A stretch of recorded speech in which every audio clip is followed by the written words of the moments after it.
Welcome to the show, folks. This is Wrestling Changed My Life. Here we go. I'm getting my ass kicked. At 6-0, he's got riding time. He's got a whole lot of riding time, and I just remember getting that reversal and kind of feeling him kind of. We can endure anything and adapt and pivot and change. Wrestling gave us that ability. I would say nothing in life has impacted me more than the things wrestling has taught me in terms of self-reflection, resilience. Toughness. Some guys have it, some guys don't. Adversity, 100%. How to pick myself up and be a man after I failed. And everything that has shaped my life and where I'm at today would not be there without the values and basically the lessons I've learned through the sport of wrestling. For me, wrestling saved my life because it allowed me to focus and channel my energy. We're fortunate if you wrestled, because if you wrestled, natural talent helps, but it's 5% of the ingredient. It pales in comparison to heart and technique and effort. It humbled me, taught me humility. Nothing can humble you more than wrestling. I think it's the learning to adapt, right? You learn how to adapt, you learn how to solve problems. If I look back at my time I spent wrestling, if it gave me one thing more than anything else, it's mental toughness. Ladies and gentlemen, welcome back to the one and only Wrestling Changed My Life podcast. This is episode 102, if you can believe it. My guest today is Doug Schwab. Doug is the head coach at UNI. He was also an Olympian and a national champ for the Hawks. So one of the best to ever do it. And this was actually recorded in the UNI wrestling room. My brother and I did it right before the Iowa Penn State duel. So we were literally sitting on the mats as we cut this one up here. So I hope you enjoy it. Fan of the week goes to my man. Let me get it pulled up here, folks. Justin Thompson from Sergeant Bluff. This dude is one of the coolest dudes I've met from doing the podcast. He's a coach of a high school team. Really appreciate you listening to the show, Justin. Hope to meet up again soon. Last but not least, folks, 2 quick updates on our end. The first is we're doing a happy hour at the Big Tens on Saturday, March 7th from 3 to 5 p.m. Eastern at the Brick House Tavern and Tap. That's Brick House Tavern and Tap in Jersey. It's like 10 minutes from the rack. On Saturday, March 7th, 3 to 5 p.m., we'll be giving away free beer, free snacks. We have a couple raffles, and we do expect this one to sell out, limited to the first 50 tickets, so please register now. Your ticket will be your entrance into the happy hour. Saturday, March 7th, 3 to 5 Eastern at the Brick House Tavern and Tap, in between sessions at the Big Tens. The second update is Gable the Goat Part 2 will be going live on Tuesday, March 17th. This one will cover the three-peat of the Hawks from 1987 through 1993. Anytime I do one of these, a massive amount of work goes into it, and I can't wait to get it out to you folks. So it'll be coming Tuesday, March 17th. In the meantime, get yourself refreshed on Gable the Goat Part 1, and that's it. Let's give it up for our man, Doug, the Pride of Osage, Schwab. You've had 25 years, 30 years being involved with wrestling, and everyone knows your brother, Mark Schwab, one of the greats of all time. Oh, yeah. There's a story about you when you were way young. Is a Christmas Day, and he decided to go for a run. And you're like 6 miles out of town, and he's like, "Mom, just pick me up on the way." Yeah. Do you remember that story? Oh, yeah, I do. Well, yeah, my grandparents live in New Haven, and it's 8 miles. There's a 4-mile corner, and we're probably about 2 miles maybe from, when you get to the edge of town. Yeah, I remember it was a blizzard out. How old were you at the time? He was still at home, so I was 6, 7 years old. But I remember, we see him on the side of the road, and I mean he's a good 6-7 miles down the road. We pick him up, he gets in, and we head to Christmas. So I just this kind of became a norm for me. Just seeing my brothers, and I mean that was one thing that was instilled in me from my parents, just that work ethic. But my brothers, man, I saw it growing up. Like these guys going out, like I said, it's Christmas Day, so what? Like it's a day to get better. Like just because it's Christmas Day doesn't mean that I'm not going to do something. And, right. I think that was instilled in me pretty young. But yeah, I remember I'm like. Because, no one should be out on the road. I mean, I don't even know if we should have been on the road, but I mean, you couldn't hardly see, but you saw him on the side of the road, and I remember he just got in. And do you think that's something where your parents told him to do that, or is there something? No, absolutely not. No, my parents. I'll tell you this, and my parents never. I can tell you one time in my life, I think we were sitting at the dinner table, and it was about 9:30 one night, and my mom's like, you gonna run today? And that was one time I ever remember her being like, hey, are you gonna do something?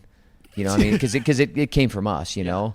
I mean, and we wanted to do it, and it was just something that it was never them telling us no, absolutely not. They were just there and supported and loved us, and that's probably one of the, man, there's a lot of things that, you know, I'm so grateful to my parents for, but that was one of them. And they never were overbearing on anything. They never pushed us to do anything. It was like, you want to do it, you know what? Then you better do it with everything you have. Right. And you know, if you do that, then you'll get a lot out of it. But man, I tell you, the one time so you ask if that was my parents? No, that was my brother, 100%. I mean, it's what he wanted to do. And he is, I've heard you say before, he's the best Schwab wrestler by far. Oh, yeah. I mean, do you remember him winning any of the state titles? I remember his fourth state title, you know, going down there. I mean, I remember watching him junior nationals. I remember in this building, you know, a lot of dual meets and seeing him and watching him, and just you don't realize it till you look back how good he was, because I mean, he's my brother, so it's like, and he's just smashing everybody, but then how easy he made things look, you know, and we just happened to be telling some stories the other night because John Smith was in town. So, you know, we have a guy that does our meets, and he wrestled here when my brother wrestled here, and they were on an Espoir team. John Smith and my brother were on an Espoir team. So, you know, that was an age group thing. So he was 18, 19 years old. And he said that, you know, John Smith was like looking around, and he saw my brother, and he's like, I don't know if I should be here. Because my brother was so good, you know. But I mean, that's John Smith saying that. That's John Smith saying that. So he was without a doubt, you know. I mean, injuries and what happened, yeah, it was hard, man. It's hard, and it's something when something's taken away from you that is out of your control. I think that makes it even harder. Yeah. You know, I think, you know, for me, at least I got to be healthy. I got to go through my career. I got to call it a career when I wanted to. I think when it's not your terms, I think that makes it much harder. Yeah. But yeah, he was his picture, his name would be on the wall. He would, you know, there's one gold medal out there. I 100% firmly believe there'd be another one. Wow. Without him. And that's not just my brother. I mean, like I said, you can talk to anyone that was around that time how good he was. Yeah. Was he always a mental coach extraordinaire like he is now with the sports psychology? You know, he's always had a way with words. You know, I mean, my brother, and I have notes from him from when I was a kid. You know, I've got stuff he'd write down in books, and he's got really small handwriting. But I mean, yeah, I think just really getting in tune with himself. Mm-hmm. You know, and that's sometimes what I've kind of been doing more and more. Kind of going through some of these things that my wife's been interviewing me. You kind of go back and you kind of figuring out some things about yourself a little bit. But I mean, he's very in tune with himself, and you know, he was at the top of the game. And then you get an injury, and most athletes have to deal with that, right? They have to deal with an injury or something out of their control, and they got to learn how to handle it and be able to come back from it, and got to learn how to deal with doubts. And I mean, that's just life. But man, I think he's just so in tune with those things, and then he has a way of how he says it, like it's kind of cuts right through. Yeah, it's to the point, you know. And sometimes that's what I'm trying to get to, where sometimes you overtalk things, and then you lose guys. So like you just kind of be able to cut through and cut to the point and make it simple. And he has an incredible way of doing that. So he just connects with people, man. Yeah. Well, I've had him on the show, and sometimes you think, obviously his career, 2-time All-American, it's a great career, but not by the standards he had for himself. But I asked him, do you think that's why you're able to communicate so effectively now, just because you had things taken from you? And I don't remember what his answer was. It's not the point, but it's just, sometimes things that you perceive to be obstacles are obviously the best thing for you. And you talk about having a healthy career. You actually had a significant injury in high school, your junior year in high school. What happened there? Oh, I tore my shoulder my sophomore year. Wow. So I tore it at sectionals. I was ranked number 1 undefeated. Tore my shoulder up there, and then I didn't know. I didn't know that there was a tear in there. You don't know those things. I had a labrum tear, and I wrestled throughout the whole year and just kept tearing it more and more. Got second at the state tournament. Actually got reversed with about 15 seconds left. Is this at the vet, or is that? Yeah, that was his vet. Yeah, it was at the barn. I mean, that's which we can go into that. Which there's anybody that's been to vets. It's the best place ever. So we're Illinois guys. I've never been. I've been to Iowa State's when it's at Wells Fargo, but I've heard you compare it to the West Gym here. I was with Ironstead yesterday. He talks about the vets. What was so cool about it? Was it just a normal arena? I mean, what was it? No, just the people are on top of you. I mean, so you could have your whole high school. So your best buddies could be from me to that wall. Yeah. cheering you on the mat. And then their whole group could come and be right beside there. Yeah.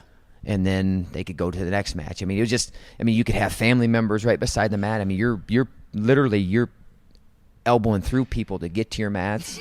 And just the energy that it created, and people, it was just like ants, just, they would go from here to here to here and just following the breadcrumbs a little bit, But it was really cool how close and intimate you could be. Mm-hmm. And, you lose that a little bit with the new place because, I get it. It's nicer. And, even we had just went over to McLeod, right? And people were like, it was so much nicer. We had room. And I'm like, good. But I said, the West Gym's maybe a little bit of acquired taste. But how many places in the country do they talk about being an incredible wrestling venue? Yeah. There's only a few of them. And that's what I try to tell people, like, there's only a few places that people talk about. Obviously, there's another one in the state. People talk about Lehigh, obviously Rec Hall with what they're doing, but that's one of them. People bring up West Gym. Hey, I want to go to a meet in West Gym. The atmosphere is incredible, and the history of this building and the romance that anybody that went through here has with it. If you see it kind of in their eyes and you see people come back and you see them go through that hallway, you realize why we keep it here. Have you ever had Coach Cole out here? Because I know his dad, legend here. Yeah. Has Cornell ever come out to a duel? They came out last year, and we got a chance to honor him, and he got to see the room. He got to see what we have out. Actually, him and Sandy, because I don't know if you saw, this room is named after him. Okay. And Sandy Stevens was the main contributor to that happening. But her husband wrestled here, and Coach Cole was a father to him. Okay. And he's like, this is a way for me to give back, is to put his name on this room and make sure people understand, how much he gave, and that, coaching is way beyond the wrestling room. Right. The impact that you have should have a bunch of ripples down the line and really hopefully help change a guy's life, right? That's what your guys' podcast, Wrestling Changed My Life, I think that's what, as coaches, you hope you do. Absolutely. Yeah. And I didn't realize that Coach Cole was a war hero, too. Yeah, incredible. It's he's done it all. Stormed the beach. And Normandy Beach, D-Day. So that legacy's here. That legacy was at Vets. Mm-hmm. Coming out of high school, was the injury kind of lingering in your mind at all? Because that's a pretty serious injury in high school. No, I think at first when you come back from an injury, you're worried about tearing it again. But, I rehabbed like crazy. Yeah. Like how to the extreme. Yeah, probably to the extreme. And I trusted my doctor that he took care of things. But I've been pretty, like I said, knock on wood, I've been probably incredibly durable. But I think when you take care of your body, you get sleep, you get rest. I think some of those things don't happen nearly as much. Mm-hmm. I always say I'd rather wear out than rust out. I'm going to keep using my body. Right. And as long as I can do it, I'll still do it. I'm really trying to shift my coaching a little bit because everything's so hands-on. I'm trying to be able to watch and be able to pick out things more. I'm trying to make a shift, but I still like to get in there a whole lot. Well, when you got to, and it's funny you say that because when you got to Iowa, Gable was only there for a year. He was more he was old. He had hip replacement. Yep. Old in all due respect, Coach Gable. But he was, he wasn't wrestling anymore. Brains brothers were doing that. Yep. Gable was still wrestling. Some. Was he? Oh yeah, he got on top of me a couple times. He got on top of me a couple times. What do you remember from those goes? Just tough as nails. You getting suffocated. It was like you get something free, you had something else. It was constant. Like how strong he was incredible, but also just like I'm saying, like you would get one thing free, and then he'd have something else, and as soon as you get something else free, then he had something else, and it was just, he didn't do a whole lot on the feet, but he like, hey, come on, you're gonna get underneath me, and yeah.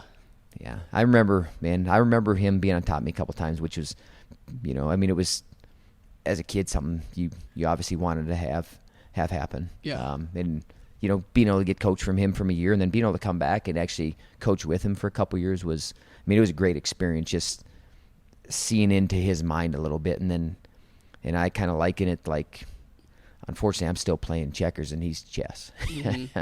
So I'm still trying to get to those things, but ask him a lot of questions, just try to pick his brain. But how in tune he was with his athletes was incredible. Just in tune, understand his athletes, knowing how to, and I don't want to say, press a button though. Yeah, press a button, pulling strings a little bit and figuring out, because each guy needs something a little bit different. Hey, Bannock needs to come in at 4 a.m. Mm-hmm. Okay, well, this guy needs to sleep. You know what I mean? And he got to guys to believe whatever he did, that it was the right thing. And then, the proof was obviously in the performance. So I'm getting off a little bit, That's but man, Gable, she'll try to use him as a resource as much as possible and ask him questions. But the funny thing about him is, like, he always needs to know more. Like, I need to know more. Because, like, you had a situation like this. He's like, I need to know more. Because for him, then that makes a difference. What the kid's background is, what, all these things, like, that makes a difference in which kind of route you'll go.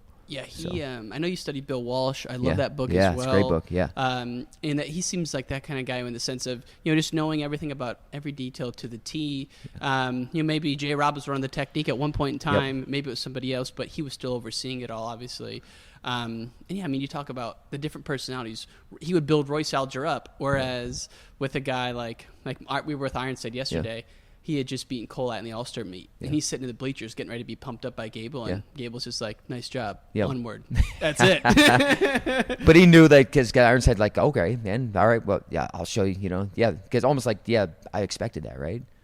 Like, you should beat that guy. And this then, should be it, yeah. So you had a marquee win at Carver. We talked about Oklahoma State last week. We watched the Guerrero match this morning. Got chills about 200 times watching it.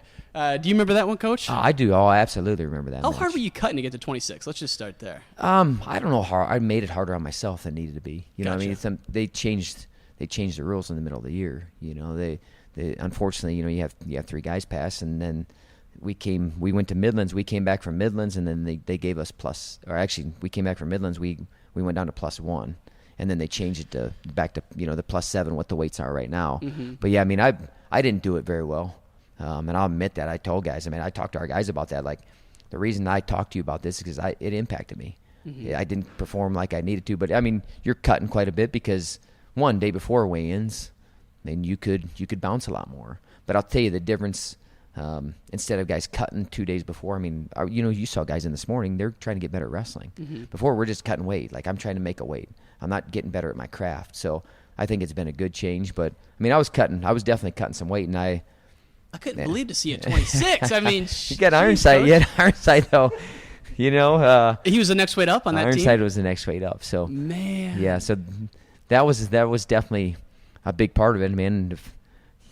I wasn't beating that guy. I mean, as much as I want to believe I could at that time, there was no way I was beating that guy. So, I mean, I needed to be that weight class, and had some big wins. But I think you see a little bit throughout the season the inconsistency, and that was didn't take care of my weight, or didn't get under control, or was still bouncing too much, and then you get inconsistent performances. Now, before we get to Guerrero, let's hit on Ironside real quick. Yeah. Legendary story. You get to campus day one, state champ, your brother's a legend, you're feeling good. He calls you, and like, is there cell phones at this time, or is this there's no cell phones. No. He just called the, he called our dorm room, the morning of, and I remember calling, and then he's like, like, who is this, Schwab? I'm like, yeah. Like, you want to work out today? And I'm like, yeah, for sure I want to work out today. And I'll qualify that we didn't have regional training centers either. Mm-hmm. So it's not like you're in a college room a whole bunch. These guys now, I mean, we got guys, they're basically, I mean, they could be in 100 college practices before they ever step in a college room. They could be in a couple hundred. Yeah. I wasn't in any college practices, so. A lot of guys say they didn't even watch a college match before they got to college. Yeah. Yeah. I mean, you probably did because your brother. Yeah, I definitely did. But like a lot of the guys from California, like Jamil Kelly, he said, I never watched a college match until I got to Okie State. Yeah, that's crazy. Crazy, right? So it's crazy what our culture, what Iowa, what we're exposed to. I think sometimes we take that for granted a little bit too much. I try to get our guys not to, and even the kids in the state, like, don't take this for granted what you have, and that we have invested fans. That they love the sport, they support it, they go into the state tournament, they're going to local dual meets, they're going to a bunch of college matches, Yeah. But yeah, he called me up, and I'm like, all right, man, and I'm thinking, like I said, in my head, I'm gonna be able to scrap with this dude. I'm gonna be all right. And like I said, I got my ass kicked so bad. I got pinned. I don't know, who knows how many times, how many points. Gave up a couple hundred points. But just you two in there? No, I mean, you practice. That's one thing. I mean, if it was 3:30,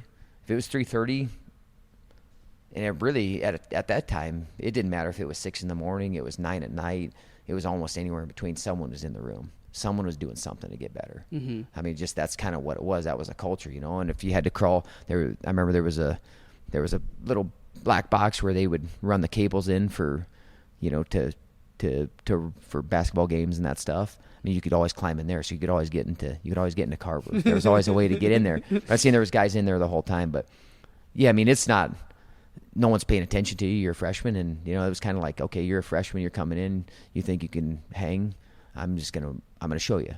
I'm gonna whip your ass a little bit to mark my territory. But then, you know, as a freshman, you got a choice what you're gonna do. And I just remember I was like, man, I'm gonna come back every day, and at some point I'm gonna get to that point. You know what I mean? I don't know. Just through osmosis, you know. I mean, Yeah. I've heard you talk about it. You know, one word that defines you is consistency. Yeah. And you know, it's tough not to let your emotions impact like your actions, Yeah. right? You know, Custom Battle used to tell Mike Tyson, there is no you, there's only the task. Yeah. You don't matter, only the task matters. Yep. Get the task done or you don't, right? And so a lot of times people want to be consistent, but their emotions get in the way of that, in the sense of they're embarrassed, they don't want to get beat again, or they're feeling bad for themselves. Yep. So how did you do that? Because obviously you've done it for years, but is that something you consciously thought about? Just not letting your ego or your emotions impact what you did I think that day? you know, my obviously have my brothers, and I mean, they're helping you through things, but you know, if I kind of look at my high school career, I mean, I was a one-time state champ, so you know, it's not like things were, you know, I got second as a freshman, got hurt as a sophomore, got second as a junior, so they're not like things were real easy, Mm-hmm. you know, or like you just kind of won everything, like I kind of earned everything in a way. But I don't know. For me, there's just I want to prove myself. I want to prove myself, and I talked a little bit. Actually, I was talking to my team about this week, just being the underdog a little bit. Like you can make yourself the underdog, and you can put a chip on your shoulder, and it can be a good chip or it can be a bad chip. Like you walking around like you're the man, got to prove yourself to everyone. That's not a good chip. Believing in yourself, and you know, like a little bit, just that little extra edge. That's an edge for me. Mm-hmm. So I think there was a little bit of that, but I don't know. I believe. Did you ever wake up and think, I don't want to work out today? No. See, that's amazing, because we've had champions on here who say, a lot of times I woke up and didn't want to do it, but some guys are like, no, I loved every part of it. Yeah, no, it was I think that's how I'm raised, you know, consistent effort showing up. It was modeled by my mom and my dad. And, you know, I'm even talking about my brothers running on Christmas. I mean, it's just kind of how we did things. It wasn't, there wasn't a whole lot of thought about it. Like, this is just what I'm going to do. Right. And I'm sure there were some days like, yeah, I mean, when you're training as much, there's probably some mornings, but for the most part, man, I was like, all right, man, I'm excited to be here, and I'm going to get as much as I can out of it. But no, there wasn't a whole lot of, I wasn't. Like conversation with yourself, like. Yeah, I mean, I just was going to stay the course. Like, I'm going to get to where this guy's at. And I know, I'm watching, and I listen, and this is something I use with my team all the time, and it's taken from Gable, which, you know, people take from everybody. That's what people do. Mm-hmm. But, I mean, is listen, believe, apply. And that's what I do, man. I listened to what they said, I believed it, and I just went and applied it over and over again. And there wasn't a second thought. Like, some guys, I can even remember some of my teammates are like, you know, you're going to do that, or you're going to do this, or like, it wasn't a question. Like, yeah, they told me to do it. Right. I believe in them. They know better than me. Like, why would I? So I think I know better as an 18-year-old. Than Dan Gable or Tom France? Are you kidding me? Yeah. And, you know, maybe that was a little bit because I maybe didn't have the success of these other guys, maybe 4-time state champ and all that stuff, which none of that matters anyway when you get to college. But I've heard you say your redshirt freshman year, true freshman year, yeah. That you would even do the Russian saunas with the guys, even though you didn't have to make weight, just so you could fit in and be the guys. Yeah, I want to do everything that they did. To me, it was crazy when these guys, you know, when guys would be off kind of, because you get towards the end of the season, you know, I mean, you're gearing up a little bit because of the other guys, but like, hey, I plan on being here, right? I plan on being that guy next year. Mm-hmm. So I'm going to go through it unless they tell me, hey, you can't be in doing this stuff, or hey, this isn't forward. Like, yeah, I tried to be alongside those guys with everything, because it just made sense, right? Yeah. Like, why wouldn't I? And I'm sure my brothers probably told me and talked about doing that, but it was like, these guys are doing it. I plan on being there. And that's what I try to tell our guys. Like, even if you're not the guy, you still got to prepare like you're going to be the guy. Right. Because someday you are going to be the guy. And if you never are, then you're going to be prepared anyway. But you really believe that. Oh, you know? Yeah, absolutely. Yeah, no question in your mind. And so that's the foundation. Fast forward a year and a half, you're up against Eric Guerrero, one of the all-time greats, 3-time champ, California champ, world placer at the age group level. going into the match, I didn't realize that you were only a freshman at the time, ranked like 8th or something. Late into the third, he's up big. I think it's like 6-0. Then you get that. Was the reversal in the second? Yeah, reverse right at the end of the second period, yeah. Okay, so tide's changing a little bit.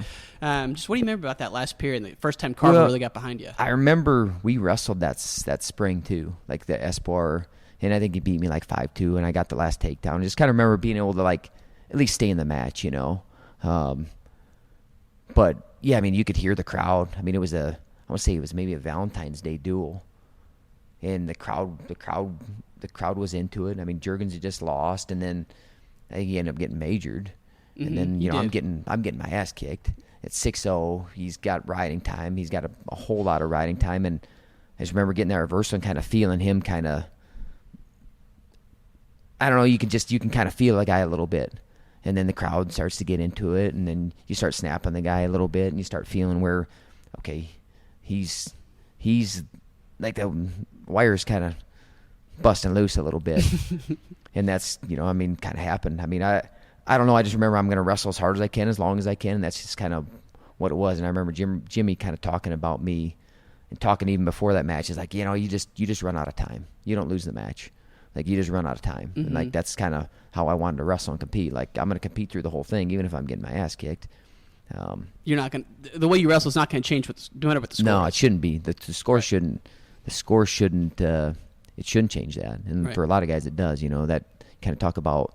So we go back to what you're talking about with that self-dialogue or hey, being consistent. Like, score shouldn't matter. It shouldn't. That shouldn't dictate my effort. My effort should still be the same.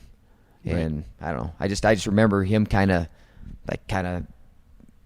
short-circuiting a little bit. Yep. And the crowd certainly helps that. And he stayed in the referee's position when you cut him a couple times. He wasn't going. They hit him for stalling. You can see John Smith and Pat Smith in the corner going crazy. It's one of those, those Carver moments. Yeah. I know you didn't mention Carver earlier, so we're going to say the arena that shouldn't be named type of place. But it's just one of the great matches that I've seen in that arena, right with Ironside Colab. Oh, yeah. I know at the time they said it was one of maybe the highest decibel meters they've ever had.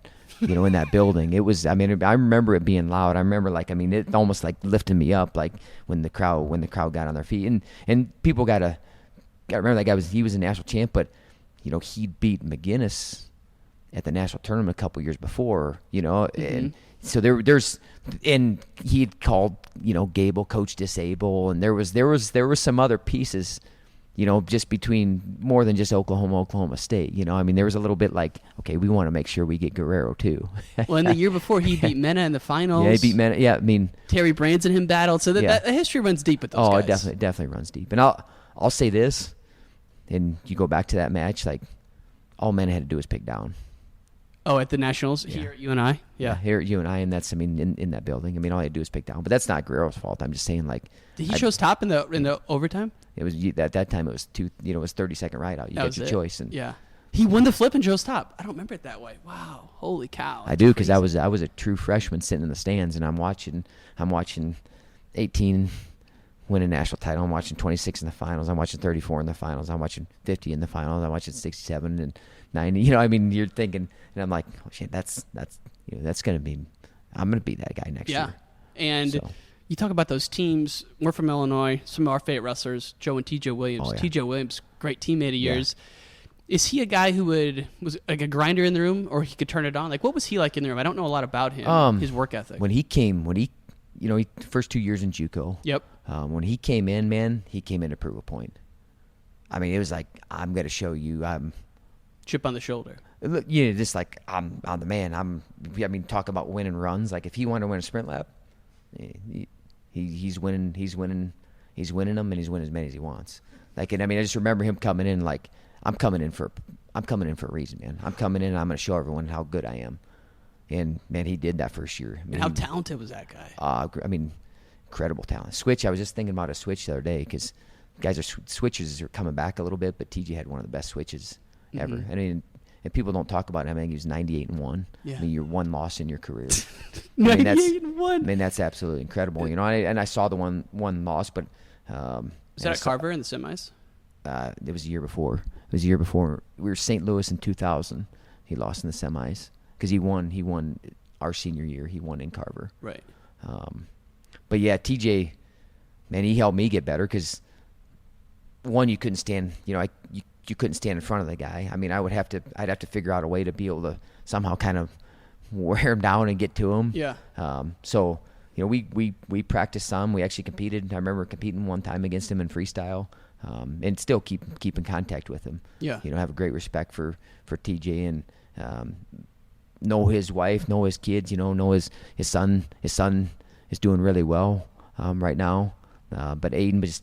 I think about I have 10, 11-year-old boys if my son was going through that, man, going through leukemia and all the battles that he's been having, I mean, I can't imagine what you're going through as a parent, so just always kind of reaching out and trying to support those guys. We had him back for a meet and the other, last year and got to have him around, and it was a pretty cool thing. So that's okay. We'll keep going. We can cut it out. Yeah. And the one thing I didn't know is that Bill Wick, his coach, one of the great legends in Chicago wrestling, he wrestled here. Yeah, I didn't know that. A national champ, couple time national champion.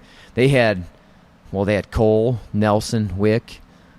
I mean, so I remember when I got the job and I started calling some guys, and Bill Wick was one of them. And I was like, I got to find some more Bills because we had, Cole was gone at the time, but Bill Nelson was still around. I mean, so you start calling, and then Bill Dotson was a little bit later. But I mean, you had 3 guys in that time that were Bill Smith. I mean, that was an Olympian and couple-time national champion. So yeah, I said I need to find a couple Bills. But yeah, he wrestled here, and he was in the corner for Gabe in the Olympics. I mean, and actually one of our a kid that came from Illinois, Rudy Yates. Bill coached him his freshman year, and I remember I'll never forget that he told him before he went out for state finals his freshman year. He's like there's 6 billion people in the world, man. You think this match really matters? Just kind of like dude, don't make it such a big deal. Yeah. Wrestling's important. You put a lot into it, but man, there's 6 billion people that they don't even know this is going on. Such a great point. Yeah. But that stuck with me. He's like, he told me that, and he's like, and I mean, you've used that before. I've heard, my brothers talk about that, and like sometimes, we get in,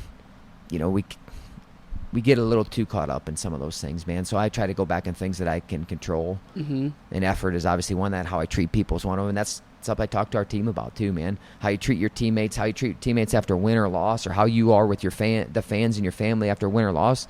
It should be the same. Yep.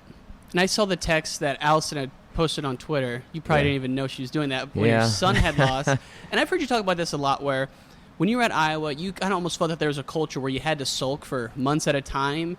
You were different on that. You had perspective, and you said, what the heck is sulking after the Olympics or after the 2001 Nationals going to do for me? Yeah.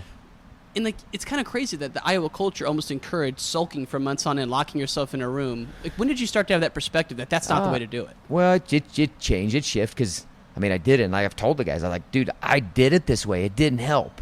When was that you did that? I mean, I definitely did it. I did it throughout my college career at times, but I mean, the good thing was I think my rebounds were quick. Mm-hmm. It's like you had to get to the next thing. So I mean, I'd say the guys got back to work. They sulked about it and they carried it, but I think they try to carry it to kind of propel them. But sometimes that can be a negative thing too, right? Yeah, right. So locking yourself in a room, as much as something means to you, time's going to continue to move. So which way am I going to move with it?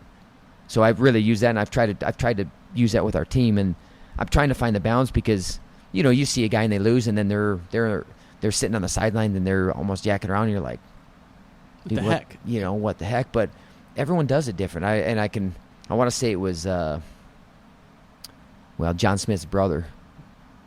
That Pat was the 4-time. I remember him kind of talking about, like, I lost. What can I do about it anymore? Like, I got to learn from it and move forward. Like, me sitting and pouting in the corner, is that really going to help? Mm-hmm. And I've tried to model that now, and I try to do the same thing. If we happen to lose and do it, like, I'm the same. But, we same win or lose, man, we got to get back to work. But it definitely shifted. I did a bad job after Olympics. Did a bad job. Like, you said, like, some of those experiences you learn from, and you got to learn for yourself, and you got to go through some of those things. Like, as much as I want to help my guys, and sometimes they got to get that bumpy road, right, to really learn it. So I don't know if I'm really answering the question or not, but yeah, my perspective changed. Absolutely. It has, because sometimes that's for a show too. It's like, I got to throw this big fit because people expect me to kick stuff and run off and go throw a fit in the corner. Like, that's just being, to me now, and I've done it, it's just being a baby. Mm-hmm. Like, dude, be a man. Go over there, give some respect to your opponent. Hey, you beat me, good job. I'm going back to work, and I'm going to come back and I'm going to be better next time. Mm-hmm. And that's what I told my boys. Like, they're going to lose a whole lot of matches, right? Like, if their only reason they're wrestling is because they want to get that eagle, that's not enough. Right. It's who it. I go wrestling changed my life. That's what we're trying to do, right? Amen. I love it. And the reality is that people who haven't done sports, we're obviously partial to wrestling, but if you haven't, by the time you get to 25, 30, you're going to have a girlfriend break up with you. You're going to lose a job, something. And if you've never experienced real pain before, it could be detrimental, right? So wrestling is like a microcosm for life in that sense, where no one's felt more pain than when they lost a match they really wanted to win. Whether it's the regionals, the states, the Olympics. And so that feeling that pain in kind of I always call it like a test environment, because wrestling's not real life. Yeah. Like if someone dies in your family, that's real life, right? Yeah.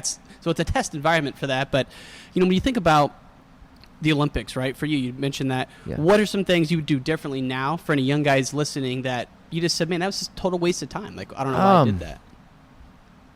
When I came back, it would have been done. You know what I'm saying? Like when I came back, because I was still there for about a week after. Mm-hmm. I came back, and that kind of the flight home would have been like, okay, man, I'm turn the page. I'm moving forward. I mean, as hard as it is, because we kind of get caught up as like, I've worked my whole life for this. I've put all these hours, and like, okay, yeah, I have, but who I became in the process, that's something that's really obviously life altering and changing. And I don't know, I wouldn't have held on to it so long. Mm-hmm. And I think some guys will look at it and be like, you need to hold on to that, but how you hold on to it is different, right? I use it experience, and I use it to make me better, but when it's kind of a weight on you, then I think it bogs you down. And then, like I said, you're pissed off about things that you shouldn't be pissed off about, or you're thinking about that. It's like, I can't do anything other than move forward with it. Right. You just mentioned, a death, man. Like I said, my mom passed away in the last year and a half. Like, it is not a death. Like, I've heard it. I get it, because Tom's quote is, you win, you live, you lose, you die. But I understand what he's saying. But man, when you really look at it, like it's pretty very extreme, and we're a very extreme sport. But there also has to be, you can put everything into it, and your self-worth isn't 100% based off your results, right? Like something I can control. Sometimes guys are better than me, man. I just got my ass kicked. I got beat at the Olympics. Static was better than me. Yeah. And sometimes that's a hard thing to, even as a competitor, to kind of, at that point, he was just better than me. Maybe a year later, could I have been better than him? Absolutely. You believe that as a competitor, but and I want to model that as my team too. Like I tell them my mistakes, man. I'm like, I've done it. It doesn't help. Yeah. And you can do it, but it's not going to help you at all. Well, I don't think like Cale Sanderson and Penn State would have that mentality. When you live, lose, you die. No, absolutely not. And like I said, that fits some guys better than others. I said I've lived it. I've been through it. I've done it kind of both ways, and I'm trying to find that right balance and mix. I just think wrestling, like you said, at one point, it's going to be done, mm-hmm. and you put everything into it. But man, how you treat people can't change because you win matches. I talk to him about all the time. Like, I don't care what you win. Who cares? You go win a national title. You're not better than someone because you won a national title. Like, you just proved that you can do something at an incredibly high level. You dedicated to something. You can do something that very few people can do. Good for you. Like, that's great, but it doesn't make you better than someone, or it doesn't give you a right to treat someone a certain way. Right. And that's more, I guess, what I'm concerned with our guys. But yeah, I learned those lessons, and man, sometimes I shake my head at myself, some of the things that you did, but in the moment you let your emotions dictate some of the things, and I'm trying to not let. I'm my emotions, like, because people see me and they're like, oh, you're fiery and you're out of control in the corner. Like, no, I'm not. No, I'm incredibly aware of everything that's going on. Like, I got emotion, I'm into it, but I'm fully engaged in understand what's going on. I see in riding time. All those little details, they're not passing me by. Right. So Yeah. actually that helps kind of focus me more. Well, and you talk about great coaches. I know you're a student of coaching. John Wooden's a guy who said he wouldn't even have to watch the game because he knew if they did everything in practice, in his mind they already won. Yeah. You can say that out loud and not really fully comprehend it. I think he truly believed it based on what I've read and studied about him. A lot of guys are not that disciplined to have that, and so it comes down to the things you control. Yep. And if you're doing those your utmost, obviously that's a win for him, and that was a win for Wooden. Just tough to instill that. It is just it's over time. I mean, and you just got to get guys that absolutely they listen, believe, apply what we're talking about and everything that we do. Like really trust what we're saying, right? Like don't kind of. You're on the fence, then I mean it's hard to get full-time results, right? I mean, just it doesn't happen that way. So I don't know. I know our guys are listening. I know that they're growing. I mean, sometimes I think people forget they're 18 to 22-year-olds. Young, yeah. They're really young. They really haven't young. experienced a whole lot of life yet. And it's a little bit where the world's got to, like, they almost have to be perfect. I think they feel that a little bit. Mm-hmm. Just because, I don't know, let's say, like, everything's so public now. I mean, any situation that happens, Yep. I mean, I try to guys, man, I give guys opportunities, man. They're going to make mistakes. I want them to make mistakes. That's how you learn. That's how they grow. They don't grow by things being easy, and man, the road's going to be really tough, and we're going to help them through it, and they're going to be more prepared when they leave here. And so much of it's experience. I know you said that, and you just said a couple minutes ago, sometimes the guy's just better than you. And one guy you said who was just the best wrestler you ever wrestled is Garzón from Cuba. Oh, yeah. Did he ever win a medal, or did he do he won a bunch of medals. I mean, gold medal. No, because he got paid off. The Cuban thing, yeah. Yeah, he got paid off. How good was that dude? He was the best guy. I mean, you remember when the periods used to be 2 minutes, and then if you won the period, then you had to win 2 out of 3. I mean, he was taking a guy down 3-4 times in a period at the best guys, and it's like, okay, man, like you can do that to anybody. I mean, he was by far the best guy, and I get matchups, but if he wouldn't have got paid off, he could have won. He could have and would have won multiple World Olympics. He just, unfortunately, with the situation they're in, those guys do that, and like, heck, we've had guys say that I got $40,000 for this. That's like 4 years I get to take care of my family. Yeah.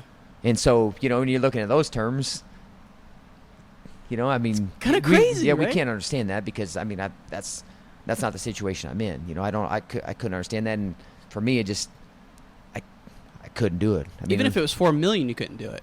Wouldn't even cross your mind, would it? Because there's something inside, right? I mean, you know deep down, and that's, I don't know. I got to be able to sleep well, right?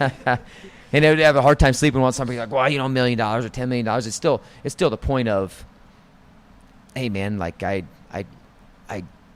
in a way you cheat yourself, right? Mm-hmm. So, one thing I wanted to ask you before we wrap up here, Coach, is I was looking at your senior level results. You were battling in the top 5, top 6 from like 2001 through 2006. 2007, you make the world team. Yeah. In 2008, you wrestled Zadick. Was it best of 3 or was it 2 straight? Yeah, I mean, I won 2 straight. Yeah, you did win 2 straight. I won 2 straight. Yeah. So, what do you think was the turning point there? Was there something you remember mentally or technically, or just? I think a lot of years of chopping away, man. Yeah. And that's kind of what it takes. Sometimes you don't know when the door's going to break down. You just keep chopping. I still remember, winning the world team and just how those matches went, just kind of continuing to find a way. And they were close, tough matches, but just kind of found a way. I mean, sometimes you put yourself in there enough days, and you put yourself out there enough times. Sometimes you find your day, and that kind of was, and then was able to use that to make Olympic team the next year. I don't know. I mean, I wish I didn't wrestle on those rules. Those rules are awful. Oh, dark time for wrestling. It was awful, and like I said, I don't know if my results would have been better, worse, anywhere in between. I would have rather wrestled in these rules. Yeah. Just because, I mean, you would score a takedown, and then it's like you're kind of holding the guy off. You're not trying to, like, there's so much more wrestling that takes place right now. I mean, I wish I could go back and wrestle on these rules. Like I said, I don't care. You can take away me making those teams. I would rather wrestle in those rules and just see where you'd have been, Yeah. But I just think consistency over time. And, there was a lot of people at that time. Yeah, you know what I mean? You said 2001, 2, you're kind of 3, 4, 5, 6. It's like you're going on year 5 and 6, and, what's going on here? Maybe it's time to move along. And I just kind of remember in my head, like, and there's some things that I can't say out loud that I'm saying in my head, but like, okay, I'll show you. Yeah. I'll show you. I'm not giving up on myself. That's the biggest thing, because I feel like if I would have got to that point and I'm listening to other people, like I'm listening to myself. And I trust myself over I trust anyone else. I listen to other people, but, man, it had to come to the point where, man, this is the choice I'm making.